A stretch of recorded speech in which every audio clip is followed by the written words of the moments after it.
hello, welcome to our channel VN Creativities.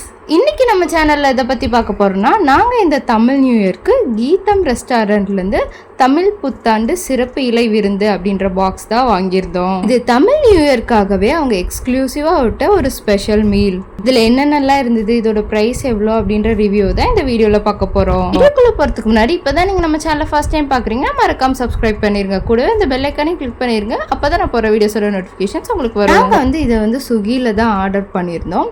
And இது இந்த மாதிரி பாக்ஸாக தான் வந்தது. இந்த பாக்ஸுக்கு மேலேயே அதில் என்னென்ன இருக்கும் அப்படின்னு சொல்லி எழுதியிருக்காங்க. இந்த பாக்ஸில் மொத்தம் 27 ஐட்டம்ஸ் இருக்குது. இதில் ஃபஸ்ட்டு பானகம், அதுக்கப்புறம் மைசூர் பாக்கு, மிளகு தனியா சூப்பு, புதினா பருப்பு வடை, திருநெல்வேலி அசோகா அல்வா, பீட்ரூட் பூரி, அப்புறம் ஆல்கட்டி செட்டிநாடு மசாலா, ஒன்றும் இல்லைங்க, பன்னீர் கிரேவி, அதுக்கப்புறம் சீரக சம்பா பலாக்காய் பிரியாணி, சௌச்சௌ துவையல், கதம்பம் சாம்பார், அன்னாச்சி ரசம், சின்ன உருளை ரோஸ், கோபி 65, கோஸ் பொரியல், கருவேப்பிலை பூண்டு குழம்பு, திருநெல்வேலி அவியல், சாதம், பருப்பு கடையல், பொடி அன்னை, மாங்காய் பச்சடி, வெள்ளரிக்காய் பச்சடி, தயிர், வடுமாங்காய், அப்பளம், மாம்பழம், தேங்காய் பால், பருப்பு பாயசம், ஃப்ரூட் சாலட் அண்ட் ஸ்வீட் பேடா, இதெல்லாம் தான் கொடுத்துருந்தாங்க.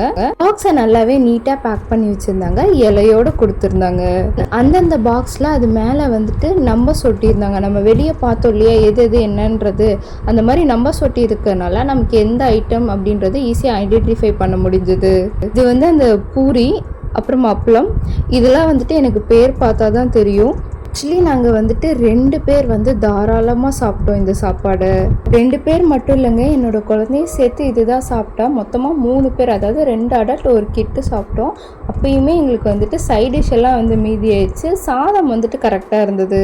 எல்லாத்தையுமே சூப்பராக நீட்டாக பேக் பண்ணி வச்சுருந்தாங்க. இதில் ஹைலைட்டு எல்லாத்துலேயும் நம்பர் போட்டு வச்சுருந்தது தான் நமக்கு எது எது என்னங்கிறது ஈஸியாக தெரிஞ்சிருச்சு. இப்போது நாங்கள் இது ஸ்விக்கியில் தான் ஆர்டர் பண்ணோம். இதோட ஒர்த் 399 ருபீஸ். இதில் நீங்கள் அங்கேயே நேர்லேயும் போய் சாப்பிட்லாம். நேரில் சாப்பிட்டிங்கன்னா 345 ருபீஸ் தான். பொறுத்தவரையிலும் 399 ருபீஸ்க்கு இது 2 அடல்ட் ஒரு கிட் தாராளமாக சாப்பிட்லாம். இப்போ எப்படியுமே ரெஸ்டாரண்ட் போயிட்டு ஏதாவது ஐட்டம் தனித்தனியாக வாங்கினாலும் நமக்கு கண்டிப்பாக ஒரு 700-600 பில் வரும். இது ஒரு பாக்ஸ் வாங்கி வச்சுட்டோன்னா கரெக்டாக போயிடும். என்ன நீங்கள் போய் டேக்அவே எடுத்திங்கன்னா அதே அமௌண்ட்டில் இருக்கும். ஸ்விக்கியில் ஆர்டர் பண்ணிங்கன்னா பிளாட்ஃபார்ம் ஃபீ கண்டிப்பாக நீங்கள் போட்டு தான் ஆகணும். அது மட்டும் இல்லாமல் இப்போ ஸ்விக்கியில் டொனேஷன் அப்படின்னு ஒன்று வச்சுருக்காங்க. அது மேனுவலாகவே டிக்காய் வந்திருக்கு. நாங்கள் இதுக்கு நம்ம எக்ஸ்ட்ரா சார்ஜ் கொடுக்கணும் அப்படின்னு செக் பண்ணி பார்த்தோன்னா தான் தெரியுது அது ரிமூவ் பண்ணுற ஆப்ஷன் இருக்குது. நெக்ஸ்ட் டைம் ஸ்விக்கியில் ஆர்டர் பண்ணுறீங்க அப்படின்னா அதை பார்த்து செக் பண்ணி போடுங்க. ஏன்னா நம்ம எப்பயும் போல் போட்டு விட்டுட்டோம் அப்படின்னா அது தேவையில்லாமல் நமக்கு அமௌண்ட் போகும். அண்ட் இதை அவங்க கண்டிப்பாக டொனேட் பண்ணுறாங்களான்னு நமக்கு தெரியாது. எல்லாம் எடுத்து வச்சு என்னென்னு பார்க்கறதுக்கே எனக்கு 1/2 an hour சரியாக போயிடுச்சுங்க.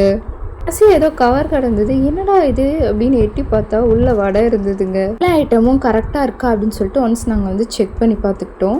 27 ஐட்டம்ஸும் கரெக்டாக இருந்தது. சாதம் போட்டு எல்லா ஐட்டம்ஸையும் சுற்றி வச்சாச்சு. அவங்க சொல்லியிருந்த மாதிரி எல்லா ஐட்டமும் இருந்தது. கேரட் பூரி, மைசூர் பாக்கு, அதுக்கப்புறம் சேலட், பருப்பு அல்வா, மாவடு, அசோகா அல்வா, பிரியங்கி, அவியல், அதுக்கப்புறம் பன்னீர் கிரேவி, இது அந்த காரக்குழம்பு, ரசம், இது பச்சடி, தயிர் பச்சடி, போட்ட தயிர் பச்சடி, கோஸ் பொரியல், கோபி 65, சாம்பார், சௌச்சௌ துவையல், உருளைக்கிழங்கு பொரியல், மாங்காய் பச்சடி, பருப்பு, அதுக்கப்புறம் பிரியாணி, சம்பாவில் செஞ்ச பலாக்காய் பிரியாணி. அதில் நிறையாவே பலாக்காய்கள் இருந்தது. அப்புறம் வடை, அப்பளம் அண்ட் தயிர். ஆக்சுவலாக இதில் பாதி குவான்டிட்டி ஆஃப் ரைஸ் தான் போட்டிருக்கேன். ஏன்னா ஃபஸ்ட்டு இதை காலி பண்ணிவிட்டு அப்புறம் போட்டுக்கலாம், நம்மளால் சாப்பிட முடியுமான்னு தெரியல அப்படின்ட்டு. ஆக்சுவலாக பார்த்த ரீல்ஸில் அந்த மைசூர் பாக்கெல்லாம் பெருசாக இருந்தது அண்ட் குவான்டிட்டி எல்லாமே பெருசாக இருந்தது. பட் இதில் எல்லாமே சின்னதாக தான் இருக்குது. இதுவே 2 பேர்த்துக்கு தாராளமாக போதும் தான். இருந்தாலும் அதில் ஒன்று காமிச்சிட்டு இதில் ஒன்று காட்டுறது தப்பு தானே. பாக்கு எல்லாமே ஃபுல்லாக இருந்ததுங்க, இதில் பாதி தான் இருக்குது. இருந்தாலும் இது ஓகே தான். நீங்கள் ஸ்விக்கியில் வாங்குறத விட நேரில் போய் வாங்கினீங்கன்னா அமௌண்ட் கம்மியாக இருக்கும். எங்களுக்கு ஆஃபர் இருந்தனால நான் ஸ்விக்கிலே போட்டோம். அதாவது இதை ட்ரை பண்ணியிருந்தீங்கன்னா எப்படி இருந்தது அப்படின்னு கமெண்ட்டில் சொல்லுங்கள். பிடிச்சிருந்தனா லைக் பண்ணுங்கள், ஷேர் பண்ணுங்கள், கமெண்ட் பண்ணுங்கள், மறக்காம சப்ஸ்கிரைப் பண்ணிடுங்க. தேங்க்யூ ஃபார் வாட்சிங். பை.